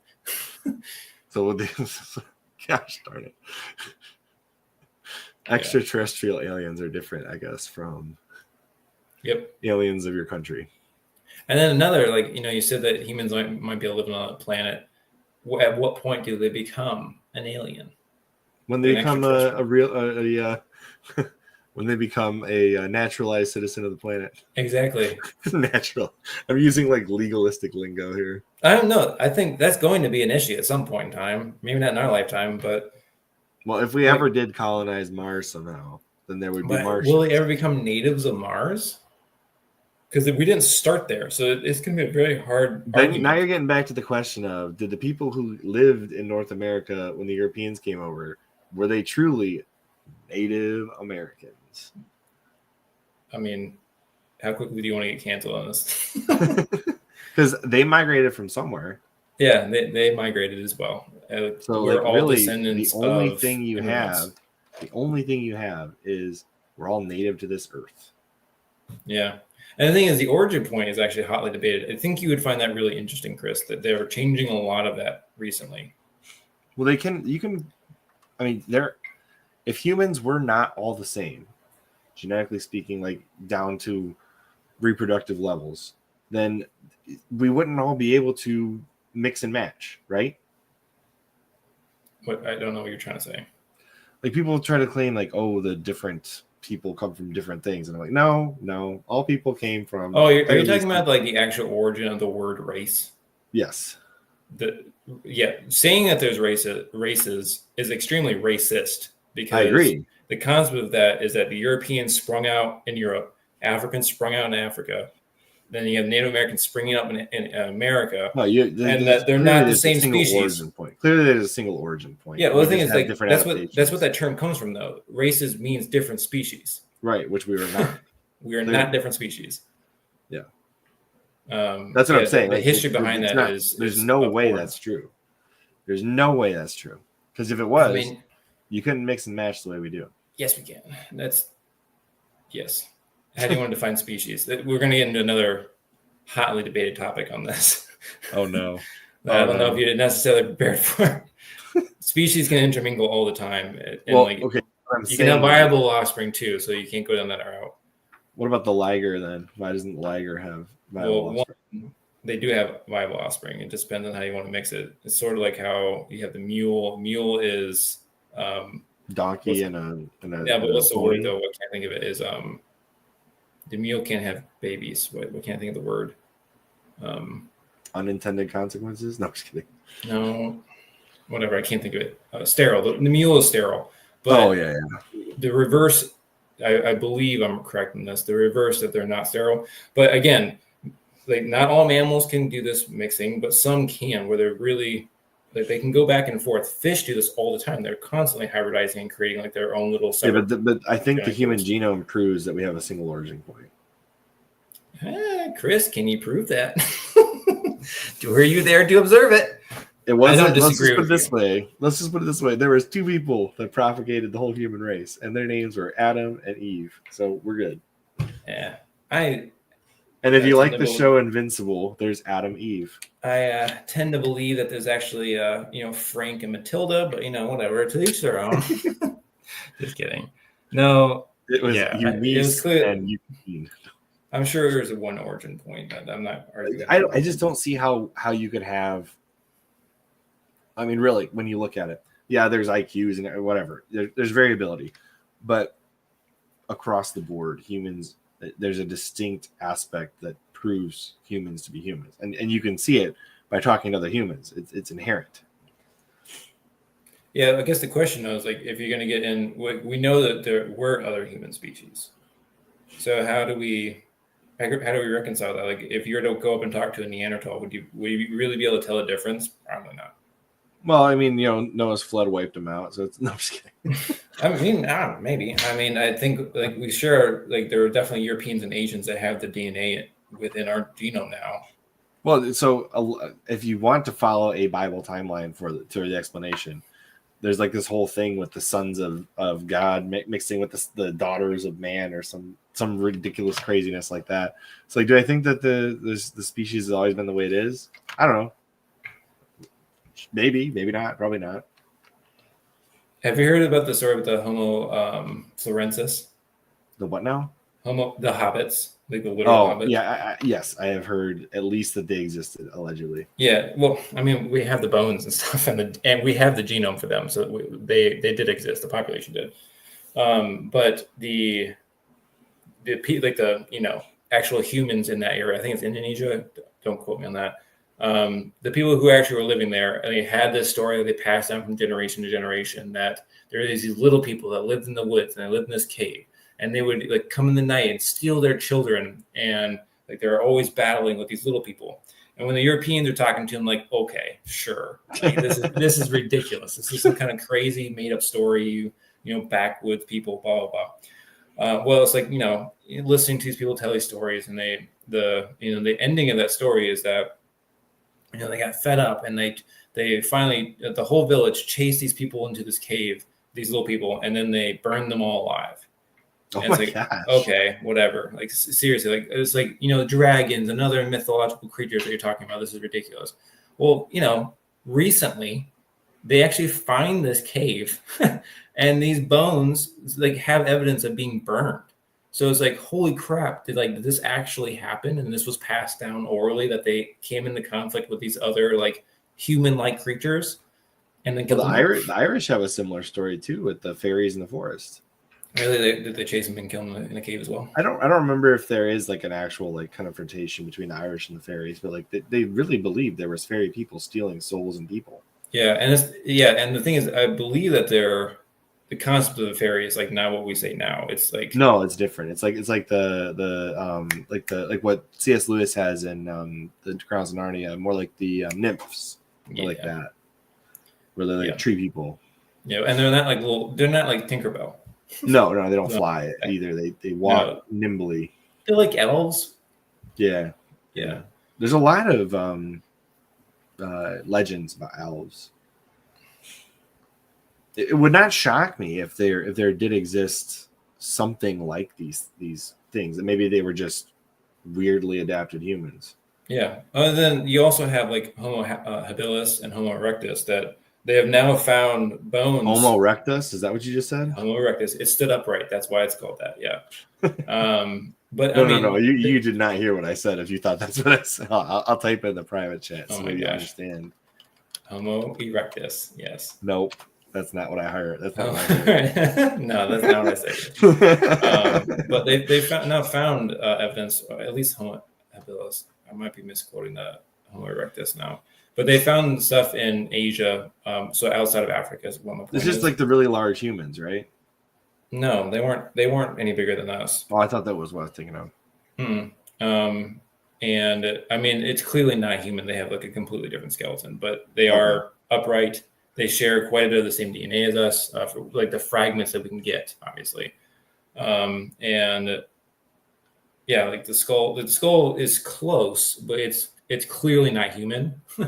And the brain case is clearly not human. But it's just interesting to think about, like, we may have interacted with these things, and how weird would that have been? Like, again, you know, there's obviously birds that are two-legged, but there's not that many two-legged things that look like us.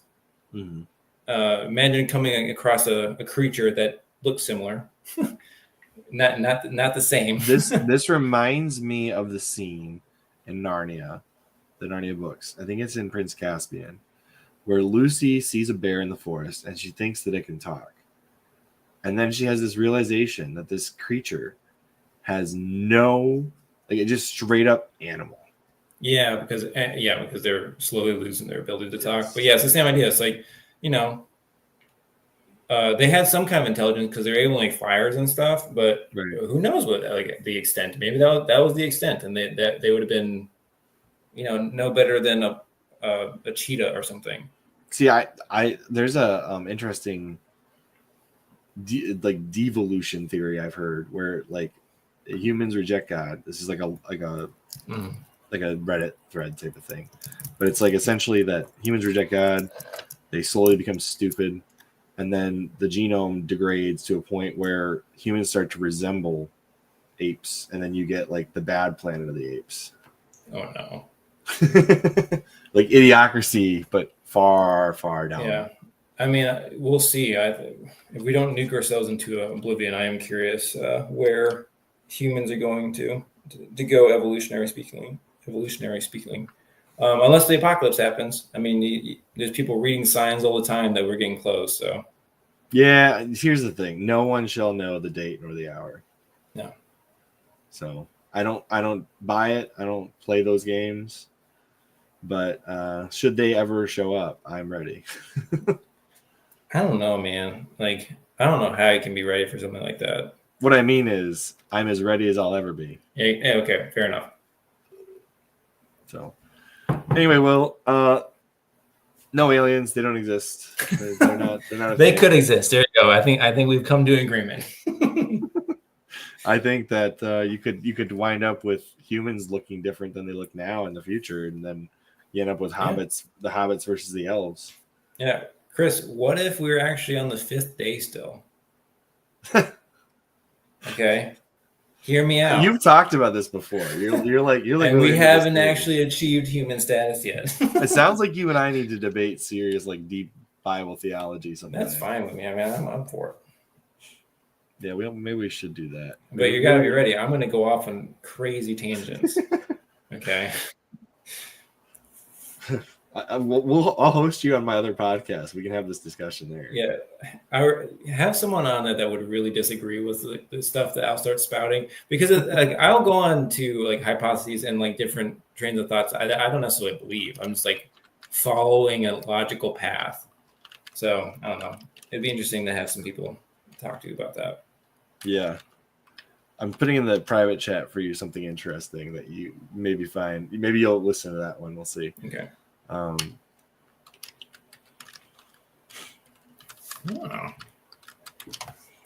Yeah, so that should be interesting. All right. Yeah, let me know when that happens. Okay. Anyways, long story short, no aliens. No, actually, Chris, we have to find that aliens do exist. Okay, fine. Aliens from other countries do exist. Yeah. The prototypical definition of an alien is true. Mm-hmm. The extraterrestrial alien is a degree to disagree. I mean, even by your own definition, I mean, angels and demons would be extraterrestrial. So that would They'd still be be an extra extraterrestrial. celestial. Oh my gosh. All right, let's end it. Extra celestial. Do you like I did that? Extra celestial. Okay. Okay. We're into the Alex Jones now. The frogs. Yeah. The frogs are done. Because if his hypothesis is true, they will die out eventually. Unless the Jurassic Park scenario plays out then, because eventually some of them will become females. Yep. I mean, that's amphibians are weird. We don't need to get into fish and amphibians. They can change. They oh my gosh, I don't want to get into this. I don't want to get canceled. That is the ignore DNA this. research. That is the DNA research that they should be doing. We don't need to talk about that. We're gonna go off now.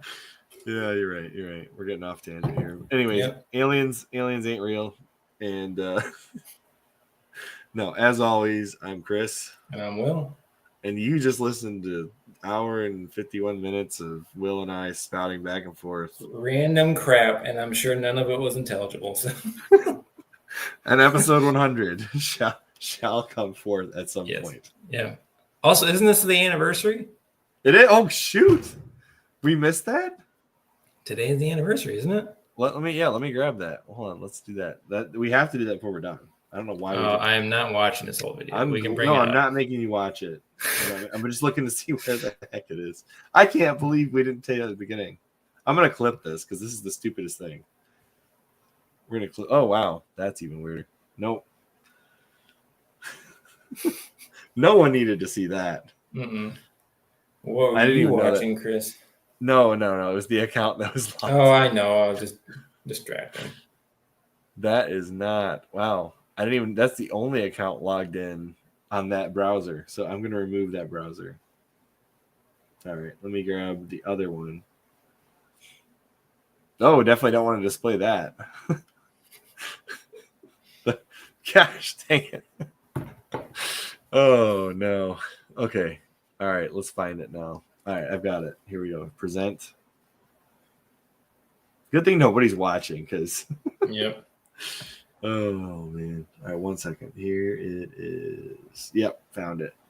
Allow. Boom. Okay. Right. So you want to know. Wait, how do I search? Just do the oldest. Wouldn't it be the oldest video? Oh, yeah. Duh. Yeah, I forgot we were the Wright brothers. Oh my gosh. Oh my gosh. This is so embarrassing. Okay, so 6 years ago? 6 years ago, Chris. April 4th, 2019. Dude, the CHRILLCAST is 6 years old. Yep. And I didn't wear a beanie back then. No, I remember you said something about like you're gonna put a meme on your head. People are gonna put memes on my forehead. I distinctly remember that. Yep. There it is. That's the first one. Yeah, that's gonna have to be a clip. And we have not improved. We still are nonsense. And look at the description. This is so accurate. Chris and Will have no idea what to do. Yeah, and that stayed the same. That is the one consistency. Your editing has gotten better, and the backgrounds have gotten better. That's pretty much it. The production quality increased. The skills have not. Yes, exactly. But we did know how to use hashtags back then. There's that. That's the thing. What other channels do we reference here? We got printed and pressed clips, which didn't exist. So that's what took place with CHRILLCAST Plus. Mm-hmm. And then my unboxing channel that I haven't done anything with in 2 years. We have a Reddit. Does anybody post on there? I didn't know that existed. Didn't you get banned? I did. Yeah, I got banned. That's why. Yeah, this existed for a very short period of time because you got banned. I've gotten banned from a lot. Oh my goodness! Hold on. This is excellent. I'm gonna post this up here. This is for all of you guys out there. You're one in a cryptid. That's the last post. Chris, 4 years ago. That's so lame. We got a few, man. like we were just posting our stuff. Hey, there's upvotes on it. Wow. Yeah, it's been a while. Oh yeah, we did the FIPA, Family Protection. That was your idea, I think, to talk about that. Might have been. I vaguely remember that topic. Interview with Wow Such Game. Oh yeah, that was fun. We interviewed him twice. Roanoke. Scalper, no scalping. Oh man, this brings back some memories. We reviewed Chris Ray Gun with Hidden Experience, Installation 00, and Zahillions. That's when you're clipping it. So there's like a bunch of other videos that we did with them. Yeah. We used to do the five broadcasts. And we would do it all at once. Yep. Dude, that was so much work. Oh, yeah. The thing is, I just did the, recording part. Yeah, he just had to show up for the recording. I had to make 5 thumbnails. It was so painful. Oh my gosh. And you remember when we were going back and forth with the scripts? Yeah. Forgot about that. Dude, I used to write those like crazy. Gosh, that was a lot. Dude, I'm glad I don't do that much work anymore because that was a lot of work. I mean, it was fun. I enjoyed it. We got a lot of interesting people to come out. Yeah. Yeah, we did. And remember when we did the small YouTube subreddit community? Yeah, what happened to DW That was actually really fun. There's DW Relive, Business Awesome, Tell Me More. Timmy. He's coming on for episode 100 as long as we schedule it appropriately, he said. Cool. I've got a bunch of people on the Halo and Atlas guys who are like, yeah, we want to come on and visit you guys for your last episode. So, anyway, we are officially in charge of our subreddit again, boys. It's back on. Also, we have a website. That was the first post on here. It's back on, boys. With a Z and an I. Oh, my gosh. Yeah. Well, this is great. We got a porn bot, so it's time to end the stream. Yeah, look at the name on that. I know, like what the Painful heck? Night Dress Back? What the hell? Yeah. I'm interested. Click on it. No. All right. Well, this will be the last episode because we'll get banned from YouTube if we click on that link. There will be no more CHRILLCAST after that. No memories, no archive. Gone. It will be done. That's one. Does our website still work? Hey, it does. Well, on that happy note, live Saturdays 9:30. That is not accurate at all. All right. Well, we'll see you guys later. Wait, you got to say your line. Yep, there it is.